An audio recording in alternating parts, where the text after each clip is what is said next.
missions in American history. This was Apollo 13.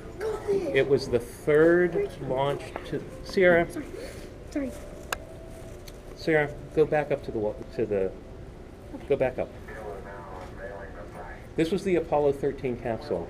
This was going to be the third time that we landed on the moon. The astronaut, one of the astronauts who was flying in this, was a man named Jim Lovell, and this was his fourth time in space. He had been in space. He was one of the first 3 men to go to the moon on Apollo 8, but all they did was orbit.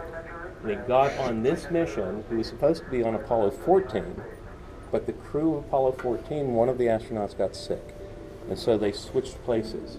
And while they were on their way to the moon, before they even got there was an explosion in the service module, which provided all the fuel and all the oxygen to this part. But they had just docked with the lunar module, and they were able to use that as a lifeboat. However, it got very, very cold. They almost died from carbon dioxide poisoning. One of them got very, very sick, a man named Fred Hayes. He got very, very sick because he wasn't able to drink. He wasn't drinking enough water, so he got dehydrated. And there were about 5 different times during the mission that they almost weren't able to change their course and make it back to Earth. When they finally got back to Earth and they re-entered the atmosphere, they were out of contact for almost 5 minutes, and usually it was only 3 minutes. So the whole world was watching and praying that these guys would make it and come back. And we hit the 4-minute mark, and I remember that my mother was crying, and everybody was just so tense.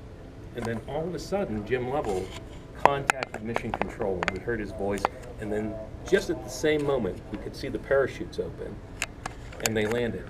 And they dug this out of the Pacific Ocean, and the Cosmosphere got the contract to completely restore it. So, not restore it, but to preserve it. So they've only fixed it up enough to make it viewable, but for the most part, this will stay here. And I met Jim Lovell and Fred Hayes here at the Cosmosphere last August to attend. And we brought some of the students here to talk to them about it. But we actually got to meet them, and I have a picture, and it's one of my favorite pictures right now, of Jim Lovell explaining to us. He was standing about where I am now, and he was pointing into this capsule that had almost taken his life, but ultimately saved his life. That room right there is a real white room. It was taken from the gantry at pad 39A in Cape Kennedy, Florida. That's the last thing, that's the last room that the astronauts stood in before they got inside their capsules. And it was about 365 feet up in the air, and I'm sorry, it's 39B that they actually launched from. And there are only 3 of them, because they would move these giant gantries around.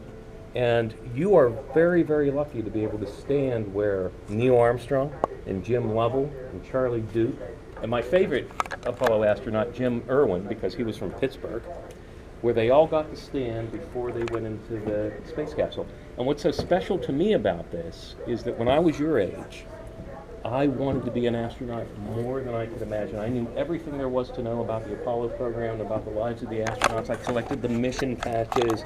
I followed the flights. There was a point, and this was before the internet, where during a space mission, you could ask me, you could say, Paul, it's 4:05. What are the astronauts doing? And I had their schedules memorized about what they would be doing at every minute. That's how badly I wanted to be an astronaut. My favorite, I never imagined myself walking on the moon or flying in space.